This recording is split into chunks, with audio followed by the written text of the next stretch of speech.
Uttarakhand BJP की प्रदेश कार्य समिति की बैठक आज ऋषिकेश के रायवाला में आयोजित होगी। कार्य समिति की बैठक 2 दिनों की बैठक में कार्य समिति में किया जाएगा मंथन। जोशीमठ के लिए अच्छी खबर, नई दरारें नहीं आई, पानी का डिस्चार्ज घटकर 170 एलपीएम पर पहुंचा।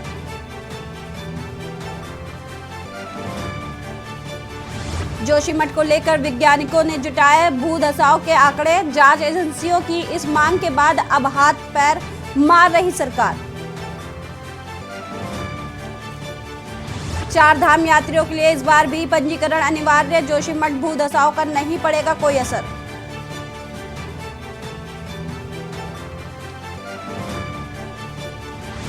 दसवीं और 12वीं और विश्वविद्यालय की परीक्षाओं पर भी नकल विरोधी कानून लागू करने का सुझाव, जल्द आएगा अध्यादेश।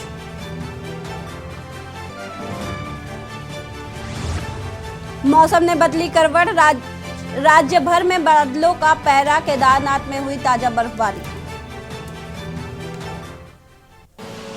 आप देख रहे हैं के न्यूज, खबरों का सारथी। नमस्कार, खबर उत्तराखंड में आप सभी का स्वागत है। मैं आपके साथ सपना झा। बढ़ते हैं खबरों की ओर। खबर देहरादून से आ रही, जहां उत्तराखंड में ऋषिकेश के रायवाला में आयोजित होगी बैठक। 2 दिनों की बैठक में कार्य समिति में किया जाएगा मंथन।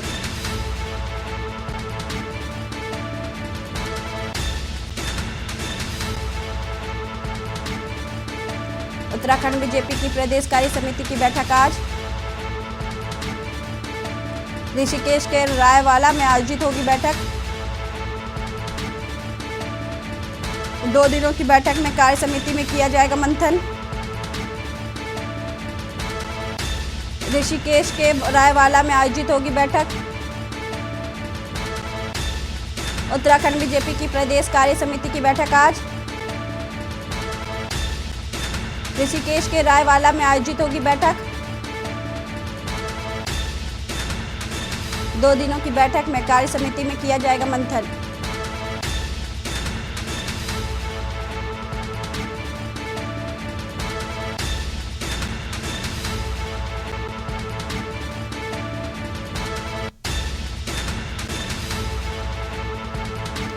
ऋषिकेश के रायवाला में आयोजित होगी बीजेपी कार्य समिति की बैठक।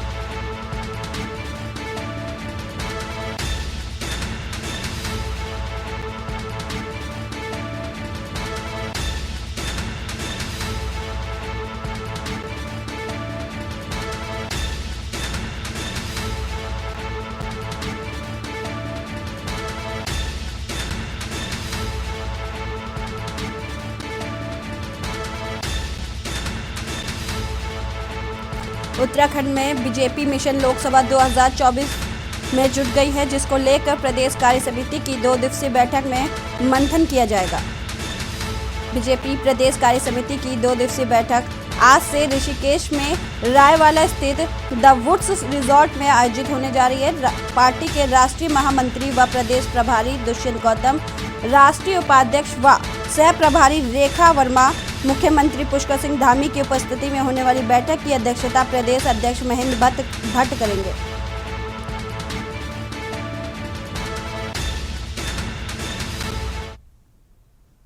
जोशीमठ में दरार वाले भवनों की संख्या में नहीं हुई बढ़ोतरी। प्रशासन ने अब तक कुल 863 दरार वाले भवन किए चिन्हित।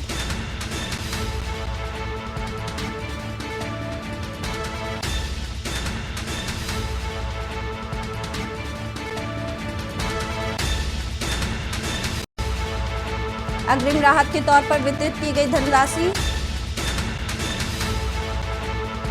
जोशी में अब तक असुरक्षित भवनों की संख्या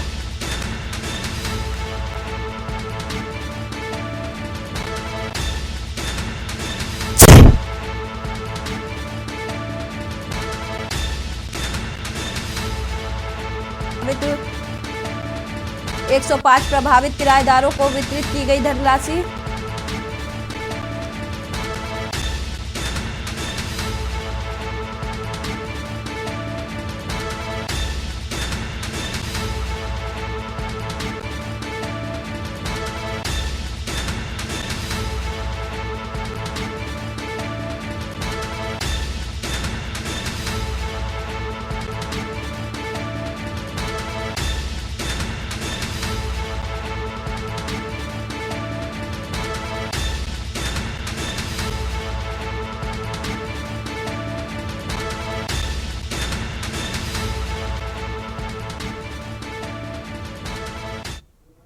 वक्त एक छोटे से ब्रेक का, जल्द हाजिर होंगे। आप देख रहे हैं के न्यूज, खबरों का सारथी। देखें कौन नया खिलाड़ी आया है। समझा देते हैं, प्यार से समझाएंगे। ये तो अपनी जुबान है। जुबान एक हो तो दिल भी एक होने चाहिए। विमल, बोलो जुबान केसरी। आप देख रहे हैं के न्यूज, खबरों का सारथी। ब्रेक के बाद आप सभी का एक बार फिर से स्वागत है। बढ़ते हैं खबरों की ओर से। खबर देहरादून से, जहां ठीक 100 दिन बाद 4 धाम यात्रा की शुरुआत होने जा रही है। मंदिर समिति ने कपाट उद्घाटन की तिथि भी तय की। सरकार यात्रा को विगत वर्ष से और भव्य बनाना चाहती है। कांग्रेस ने 4 धाम यात्रा पर सवाल उठाए हैं। कांग्रेस प्रदेश उपाध्यक्ष सूर्यकांत धस्माना ने उठाए सवाल। 4 धाम यात्रा का मुख्य पड़ाव जोशीमठ है, जो इस समय खतरे की जद में है। सूर्यकांत धस्माना ने कहा है, बद्रीनाथ जाने वाले मुख्य मार्ग पूरी तरह से क्षतिग्रस्त है। खबर देहरादून से बता रहे हैं, जहां 100 दिन बाद शुरू होने वाली 4 धाम यात्रा को लेकर कांग्रेस ने सवाल उठाए हैं। जहां सरकार यात्रा को पिछले साल से इस बार भव्य बनाना चाहती है, तो वहीं कांग्रेस ने 4 धाम यात्रा को लेकर सवाल उठाए हैं।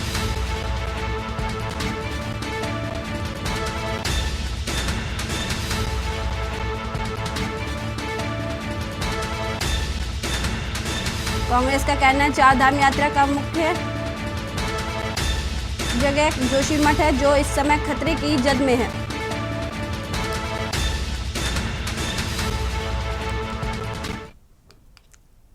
खबर लक्सर से, खानपुर थाना पुलिस ने महाराष्ट्र के नागपुर क्रिप्टो ट्रेडिंग नाम से चिटफंड में 1 महीने में पैसा डबल कर ठगी करने के 4 आरोपियों को खानपुर में चेकिंग के दौरान बालावली चेक पोस्ट से गिरफ्तार किया, जिनके कब्जे से 11 लाख की नकदी भी बरामद हुई है।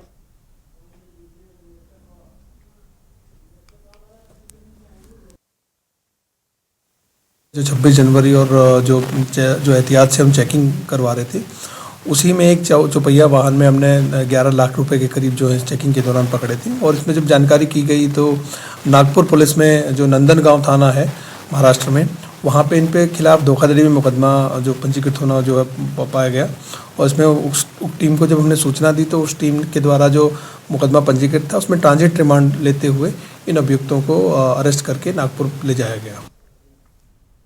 खबर लक्सर से, खानपुर विकास खंड के शेरपुर बेला गांव में लक्सर उप जिलाधिकारी गोपाल राम बिनवाल द्वारा चौपाल कार्यक्रम का आयोजन किया गया। इस कार्यक्रम में शेरपुर बेला गांव के लोग अपनी शिकायत लेकर पहुंचे।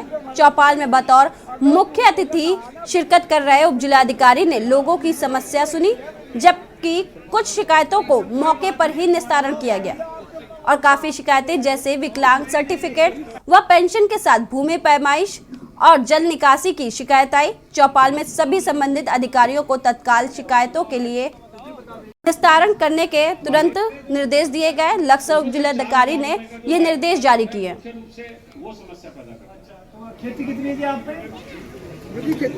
शेरपुर बेला में चौपाल का आयोजन किया गया था। शेरपुर बेला जो लगभग यहाँ से काफ़ी दूरी पर खानपुर विधानसभा क्षेत्र में है और यूपी से लगा हुआ क्षेत्र भी है और अनुसूचित जाति बाहुल्य गांव है। तो इन सभी चीज़ों को लेकर के वहाँ पर एक चौपाल का आयोजन किया गया। वहाँ पर जो जन समस्याएं थी उनको सुना गया और जो समस्याएं मौके पे निस्तारण होनी थी उनका मौके पे निस्तारण किया गया। लगभग सभी विभागीय अधिकारी मौके पर उपस्थित थे और जिन समस्याओं को मौके पे निस्तारण नहीं हो पाया उन पर प्रयास किया जाएगा कि तत्काल उनका निस्तारण करें। लक्सर के खानपुर थाना पुलिस ने अवैध कच्ची शराब के खिलाफ छापेमारी की। यहां लालचंद गांव में से कच्ची शराब बना रहे 40 लीटर कच्ची शराब के साथ 2 शराब तस्कर गिरफ्तार हुए। पुलिस को मौके से 4000 लीटर लहन भी आरोपियों की निशानदेही से बरामद हुआ है। वहीं बरामद हुए लहन को मौके पर ही नष्ट कर दिया गया। आरोपियों के खिलाफ शराब अधिनियम के तहत मुकदमा दर्ज कर लिया गया है। शराब के खिलाफ लगातार जो पुलिस की कार्रवाई जो है वो प्रचलित है। इसमें ड्रोन के माध्यम से और मुखबरी और मैनुअल तरीके से भी हम लगातार कार्रवाई करते हैं।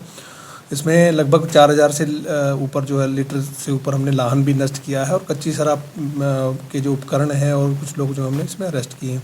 तो इस संबंध में जो लगातार हमारी कार्रवाई प्रचलित है और आम जन से भी हमारी यही अपील रहेगी कि भाई जो भी इस तरह का काम करने वाले लोग हैं वो लगातार हमें सूचना दें और ये जो कच्ची शराब का जो एक वो है नेक्सस है। बागेश्वर धाम सरकार अर्थात पंडित धीरेन्द्र शास्त्री के विरुद्ध जब से चैलेंज की बात कही गई है, देश भर में भी श्री बागेश्वर धाम के धीरेन्द्र कृष्ण शास्त्री के शिष्य व हिंदू संगठनों में नाराजगी देखने को मिली है और देश के अंदर जगह जगह धरना प्रदर्शन हुए। उसी कड़ी में जनपद उधम सिंह नगर के काशीपुर में बागेश्वर धाम सरकार के समर्थन में विशाल रैली का आगाज हुआ, जिसमें सैकड़ों की तादाद में हिंदूवादी संगठनों के साथ भाजपा के कार्यकर्ता पदाधिकारी भी शामिल हैं। रैली के अंदर जमकर जय श्री राम के नारे भी लगाए गए। साथ ही रैली को काशीपुर के मुख्य बाजार में घुमाया गया। बागेश्वर धाम सरकार के खिलाफ टिप्पणी करने वालों के खिलाफ आक्रोश व्यक्त किया गया। साथ ही रैली के माध्यम से चेतावनी दी गई कि सनातन धर्म के खिलाफ यदि आप कोई भी टिप्पणी हुई तो कोई भी शांत नहीं बैठेगा।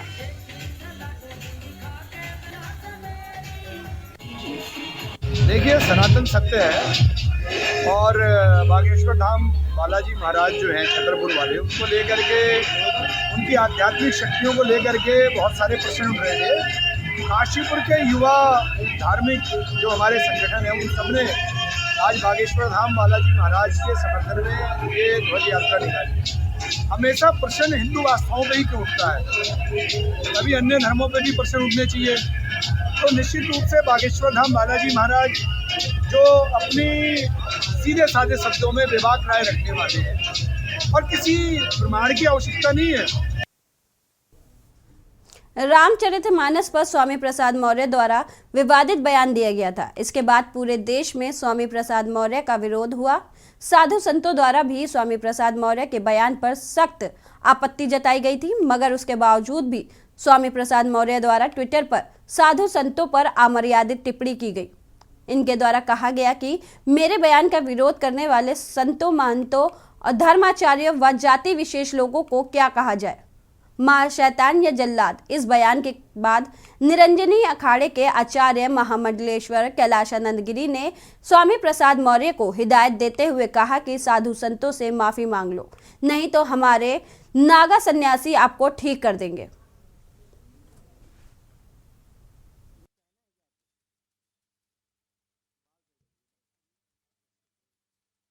पहले उन्होंने रामचरितमानस के ऊपर, अब भारतीय अस्मिता के धरोहर, भारतीय परंपराओं के धरोहर साधु संतों पर अंगुली उठाया है। निसंदेह उनकी बुद्धि जो है वो विक्षिप्त हो गई है और मैं आचार्य होने के नाते मैं उन्हें एक सीख देना चाहूँगा कि स्वामी प्रसाद जी, आप जिस प्रकार से आज भारत के ऊपर कुठाराघात कर रहे हैं, या तो आप अन्य धर्म के लोगों से प्रेरित हैं, या तो आपको बहुत बड़ी कोई लालच दे दी गई है, बहुत बड़ी लालच दे दी गई है, या बहुत बड़ा आपको एक पद या पैसे मिलने का लालच मिल चुका है, क्योंकि बीजेपी से आपको कुछ मिल नहीं पाया। बढ़ते हैं खबरों की ओर। उत्तराखंड में बसों से सफर करने वाले यात्रियों को परेशानी का सामना करना पड़ रहा है। रोडवेज कर्मचारियों के आंदोलन के कारण देहरादून और साथ ही प्रदेश भर में रोडवेज बसों का संचालन पूरी तरह से ठप रहा और साथ ही दिल्ली समेत दूसरे प्रदेशों में जाने वाली बसों का संचालन भी नहीं किया गया। ऋषिकेश में सुबह 5 बजे से रोडवेज की 59 बसों का संचालन बिल्कुल ठप है। बसों का संचालन न होने से यात्रियों, कामकाजी लोगों और कॉलेज के छात्रों को बहुत परेशानी का सामना करना पड़ रहा है। देखिए ये खास रिपोर्ट। हड़ताल के कारण यात्रियों को कठिनाइयों का सामना करना पड़ रहा है। ऋषिकेश डिपो प्रभारी पीके भाटी ने बताया कि ऋषिकेश डिपो ने 69 बसों का संचालन उत्तराखंड व मैदानी क्षेत्रों में किया जा रहा है, जिसमें हरिद्वार, रुड़की, देहरादून भी शामिल है। हड़ताल के कारण आज सुबह 5 बजे से सभी बसों का संचालन बंद कर दिया गया और तमाम कर्मचारी देहरादून में आयोजित धरने में शामिल होने के लिए नटराज चौक से नारेबाजी करते हुए रवाना हो गए। हालांकि सरकार के साथ चल रही रोडवेज कर्मचारी आर पार की लड़ाई में जनता को कोई परेशानी ना हो, इसके लिए आरटीओ के माध्यम से भी तैयारी की गई है।